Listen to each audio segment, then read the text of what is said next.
पुराने वक्तों की बात है। एक सरसब्ज गांव में एक खुशहाल शख्स रहा करता था जिसका नाम रहीम था। रहीम का एक बड़ा सा बाड़ा था जहां गाय, बकरियां और भैंसें खुशी खुशी चरती थीं। वो उनका दूध, घी और मक्खन बेचता और उसकी दौलत की शहरत दौर दौर तक फैली हुई थी। उसका घर हर किस्म की नामतों से भरा था और उसकी बीवी सफिया और बच्चों के चेहरों पर हमेशा मुस्कुराहट रहती थी।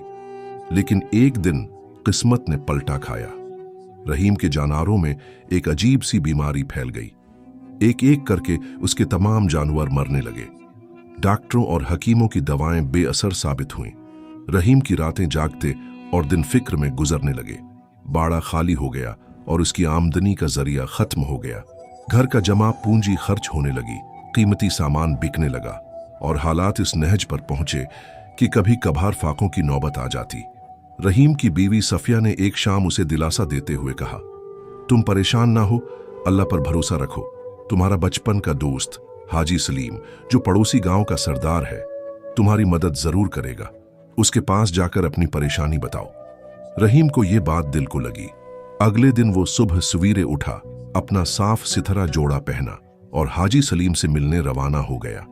रास्ते में वो सोचता रहा कि कभी वो और सलीम एक साथ खेतों में खेला करते थे और आज वो अपनी परेशानी लेकर उसके दर पर जा रहा है।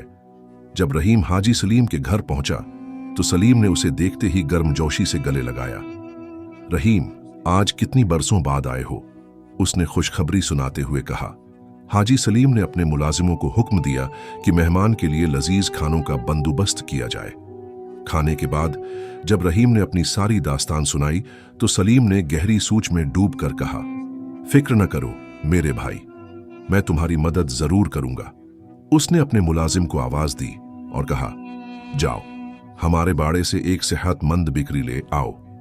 रहीम को हाजी सलीम ने एक छोटी सी बिक्री दी और कहा, ये ले जाओ और अगर कभी फिर जरूरत पड़े तो मेरे पास चले आना। इसके साथ उसने रहीम के बच्चों के लिए कुछ कपड़े और मिठाइयां भी तोहफे में दे। रहीम हैरान था। वो सोच रहा था कि हाजी सलीम तो इलाके का सरदार है, उसके पास वसाइल की कमी नहीं, लेकिन उसने सिर्फ एक बकरी दी। दिल में कुछ मायूसी लिए वो घर वापस आया। सफिया ने भी बकरी देखकर हैरत से पूछा, बस ये एक बकरी? लेकिन रहीम ने कहा, चलो जो मिला है उसी में गुजारा करेंगे। उन्होंने बकरी का दूध निकाला, कुछ खुद पिया और कुछ गांव में बेच दिया। उससे उनका कुछ खर्च चलने लगा। लेकिन एक माह बाद वो बकरी बीमार हो गई और मर गई। रहीम और सफिया फिर से परेशान हो गए। सफिया ने कहा, तुम्हारे दोस्त ने कहा था कि जरूरत पड़े तो वापस जाना, जाओ शायद वो फिर मदद करे। रहीम फिर हाजी सलीम के पास गया। सलीम ने इस बार भी उसकी खूब खातिर की, खाना खिलाया और फिर एक और बिक्री दी। जब जरूरत पड़े मेरे पास आ जाना, सलीम ने मुस्कुराते हुए कहा। रहीम खामोशी से बिक्री लेकर घर आ गया। इस बार भी वही सिलसिला चला। दूध निकाला, बीचा और कुछ दिन गुजारा किया। लेकिन बदकिस्मती से ये बिक्री भी चंद माह बाद मर गई। रहीम फिर सलीम के पास गया। सलीम ने उसे तसल्ली दी और एक और बकरी दी। इस बार रहीम ने बकरी की देखभाल में ज्यादा एहतियात की।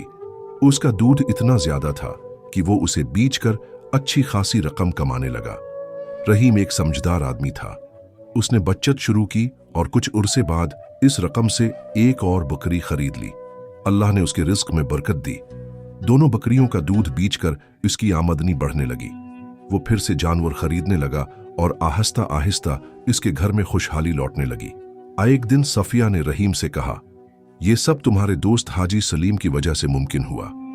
तुम उसके पास जाओ और उसका शुक्रिया अदा करो। रहीम का दिल भी यही चाहता था। अगले दिन वो खुशी खुशी सलीम के पास गया।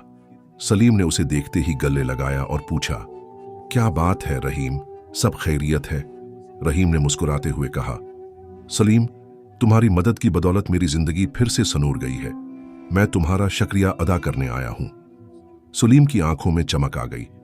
उसने अपने मुलाजिमों को बुलाया और हुक्म दिया, बाड़े से 50 सेहतमंद जानवर खोलो और रहीम के घर छोड़कर आओ। रहीम हैरान रह गया।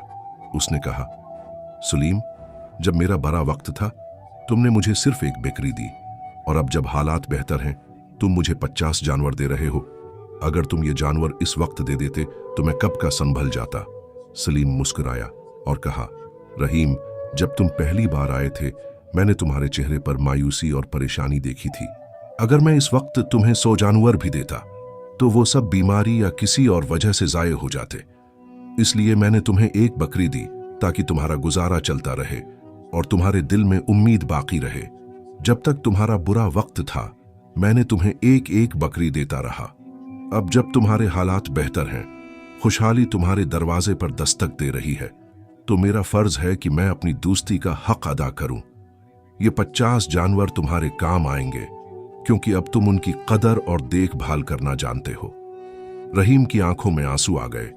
वो सलीम की हिकमत और दोस्ती का कायल हो गया। उसने सलीम का दिल से शुक्रिया अदा किया और 50 जानवरों के साथ घर वापस आया।